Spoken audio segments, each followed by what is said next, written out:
Ooh, of course, I almost trip over a wire. How dancer of me to do that. Oh my goodness gracious. Let's see if I can hop up here. Oh my goodness. Oh my goodness. Hi, howdy. This is episode 1 of Pass the Salt. My name is Madeline, but you can also call me Salty. I think it's very on brand with the sweater I currently have on. I am so excited to start this journey with Pass the Salt. It has truly come a long way, and I have such amazing people with me to get this started. But this episode is called Glamour versus Grind. We are going to be getting into the nitty-gritty of behind the sparkle, behind the hairspray, and behind the lashes, of just what it means to be a professional dancer and just a deep dive into my career, my professional career, should I say. Yeah, we're gonna get into it, and I'm very excited to start this. Okay, we're gonna start with the first one.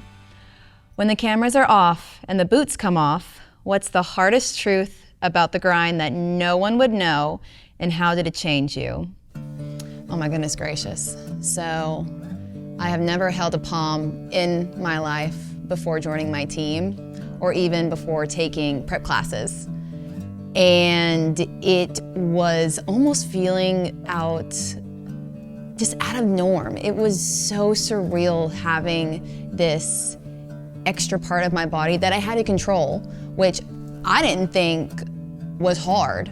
I didn't think 2 cents about it. I was like, oh, I have a palm, okay, I need to make sure, I shake it. I'm gonna be honest, that was the number one thing and the only thing I thought I had to do. And then started taking more classes, and then I went, oh, this is not for the faint of heart. Like, this is people's dedication in life they have just dived deep into. And so when I was released my first time trying out, I dedicated myself going into prep classes, and something I never knew that I needed, strength training. Strength training is so important to my life story, because not only has it made me physically strong, it has also made me emotionally whole. Mentally and just emotionally strong. And I don't think a lot of people know that, because professional dancers, you see the beauty in the makeup and the costume and the technique, but there are some hard struggles when it comes to getting to that point. I know people say that, some people are born to be a professional dancer, some people are born to either cheer or dance or act or be an athlete. No one is ever just thrown into something. It's not easy. And something I had to learn was that this is not going to be handed to me on a silver platter and basically fed to me. And especially with my family's background, it's not gonna be easy. And so I remember when I started getting into strength training to prepare for what I absolutely love, I had to be mentally strong. And I know people like to do words of affirmation, or they do self-help books. I know as ladies, as women, we're not kind to ourselves, and I also take accountability on that. I think we all need to take accountability on girls like to say, little banters going, oh my gosh, I look so pale today, or oh my gosh, my eyebrows are not shaped right. I know a lot of girls would say, oh, my head looks like an egg, or I look like a potato. That's not nice.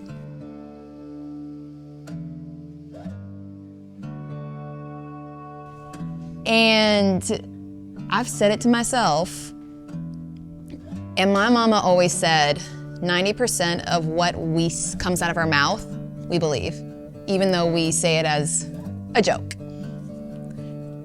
There's truth behind every joke, even the jokes we say about ourselves. And so I think what people don't see when it comes to being a professional athlete. I mean, that is what I am, a professional athlete.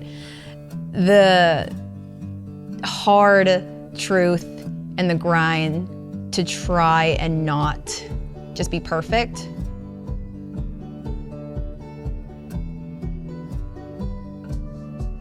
I know the old saying, practice makes perfect. Is it perfect or perfection? Perfect. Practice makes perfect, right? I don't believe perfect is a word we should be using. I think we should truly be saying practice makes progress.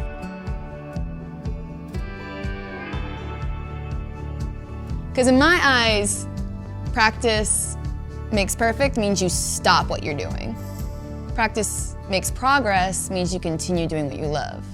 So, another one that, oh my gosh. My story, overcoming challenges and success. Beyond the public triumphs, and I'm very thankful for all that I have been given, and it is truly a blessing and not to be taken lightly. What's the most painful lesson you've learned about yourself? I can be my biggest cheerleader, but I have also been my biggest critique.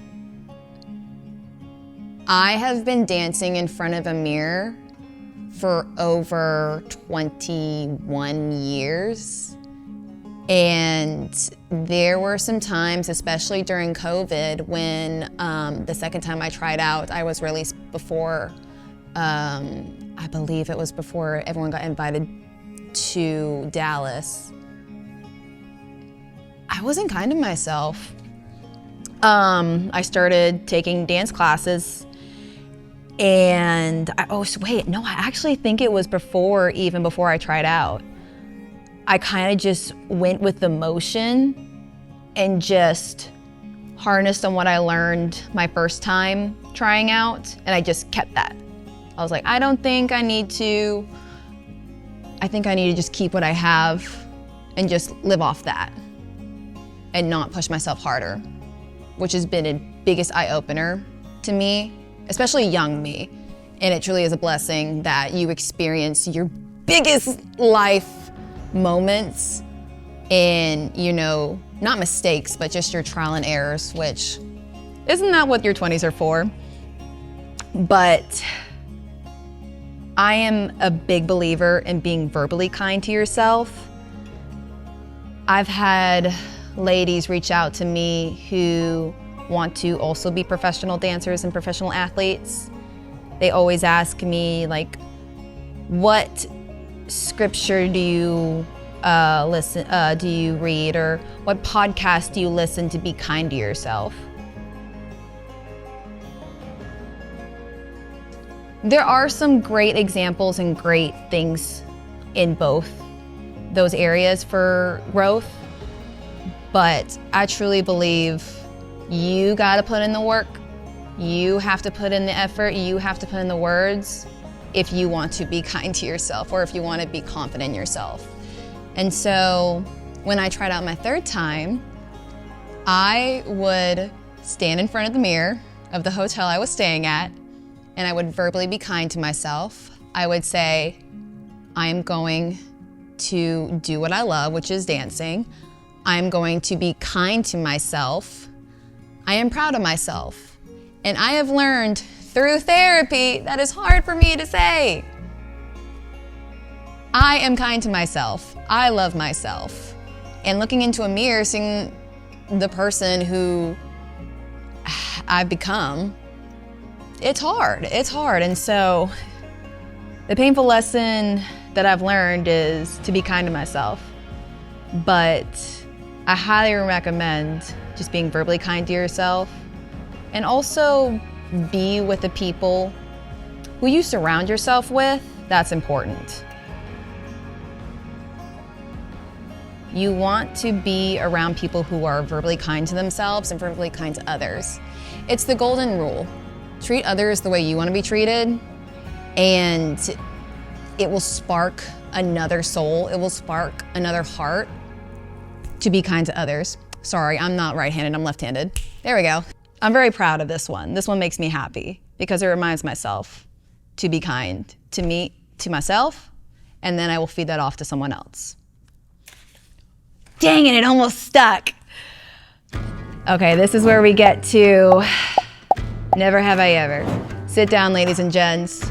Grab your coffee, grab your tea, grab your non-branded drinks. I don't know if I can say that, that'd be funny. But we're gonna play a little game called Never Have I Ever. Get your fingers up, get your fingies out. I'll do mine.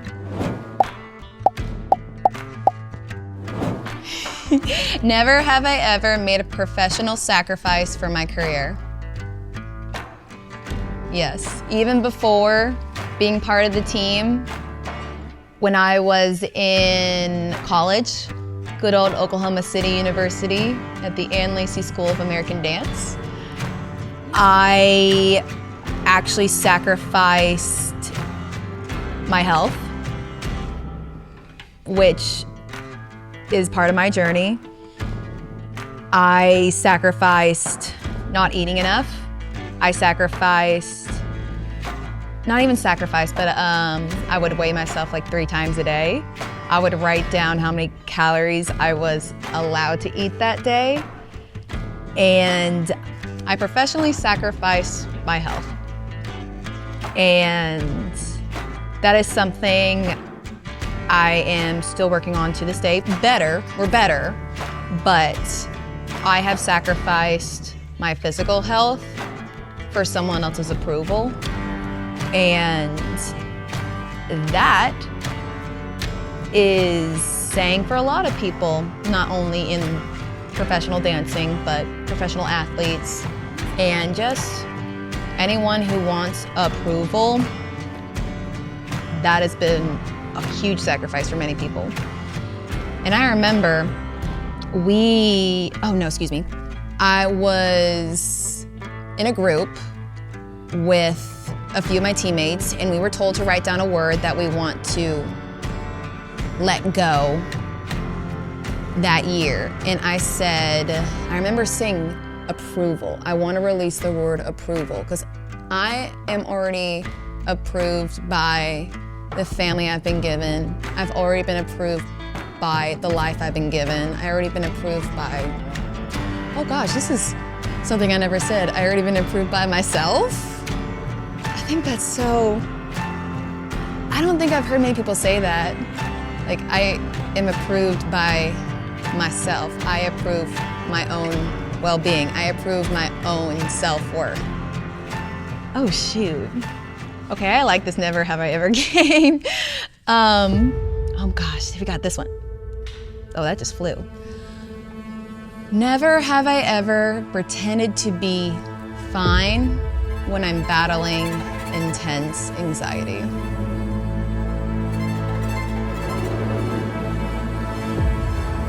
So, I have never been vocal about my family story until season 1. And when I was in my 2nd year on the team, it was during the summer, and my family was going through some tough times, and I cut my father off from my life, but it was but it was my personal choice to cut him off because the summer is one of the most stressful times for me, and that's like my own, I put that on myself, but it's stressful for other girls as well. I shouldn't say stressful, let me say exciting. It's exciting for other girls as well. And I cut ties off with my father going into my 2nd year. I didn't tell anyone because it wasn't the time to start sharing what I was going through. It's time to focus, it's time to practice. Let's get into the mind focus of what's to come. And when we became a team, I did not invite my father to some events because I was scared of what he was gonna do, because he made verbal threats about it. He made verbal threats of like, I'm gonna show up and I'm gonna make a scene. Whatever that was, I always knew like he would make threats, but it never followed through. So I was just like, oh, it's just dad being dad. It's fine.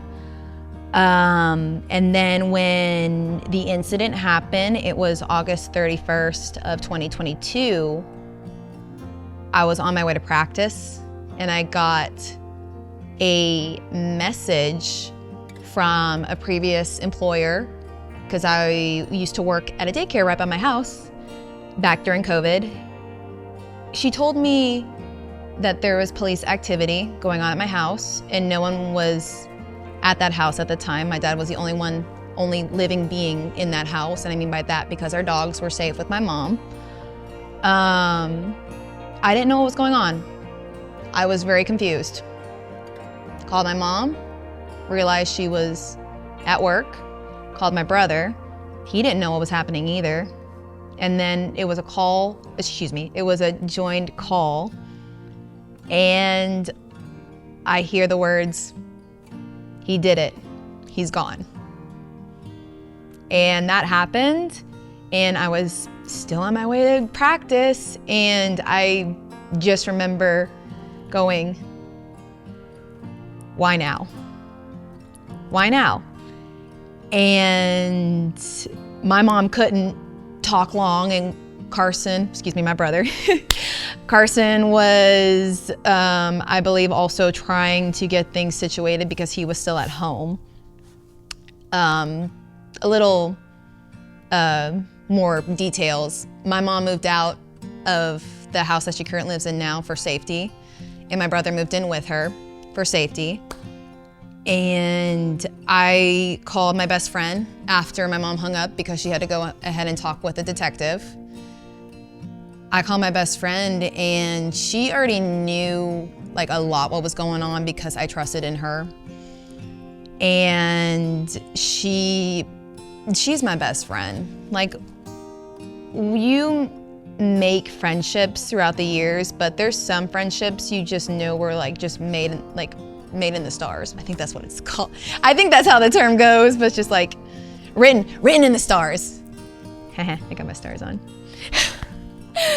And she's been there for me ever since, but when I finally got to practice in the parking lot, I saw one of my teammates and she saw me crying my eyes out, and she came to me and she goes, "Are you okay?" And I said, "Can I just please, I need someone with me right now." And we sat in her van and she let me cry my eyes out, cry my heart out. And I was mad. I wasn't like sad, I was frustrated, I was mad. 'Cause yes, he had his own demons, but no daughter, no son, no family member should have to deal with that situation. And a little disclaimer, I am talking about suicide. If you are considering leaving this earth, please get help. If you know a family member that is struggling, please help them. It's very important. No one should ever go through stuff like that. Unfortunately, my father just decided not to. And there's a little resilience where I'm like, should I have not cut ties? Or should I have just stuck with it and been there for him? This is where I think about, you gotta that's not the right saying. You gotta protect your heart as much as possible. You gotta protect yourself. And what I said before, you gotta surround yourself with people who are going to help you. People are going to be kind to you. People are going to love you just as much as they love themselves. Even if that means cutting ties with a family member. It's unfortunate to say, but there's family members that we're born with and families that we make throughout life. And I truly believe, I don't know where I would be if I didn't have my teammates with me when I went through one of the most oh my gosh, key points right now in my life. Being a ripe old, I should say ripe old, person of 1998, you do the math. But sharing my story with the world, I feel has truly helped others. And now I want to almost like clean the slate of saying the word fine. Never have I ever pretended to be, okay is not a good word either, but happy. I think I was very much trying to play like, oh no, everything's great, my salty self. And I feel like I've done that a lot. I feel that people that go through trauma, whatever that is, or whatever their story is, they like to put on another persona. And I know a lot of people that have reached out to me on social media saying that they also been through situations like that, family, ex-relationships, even work.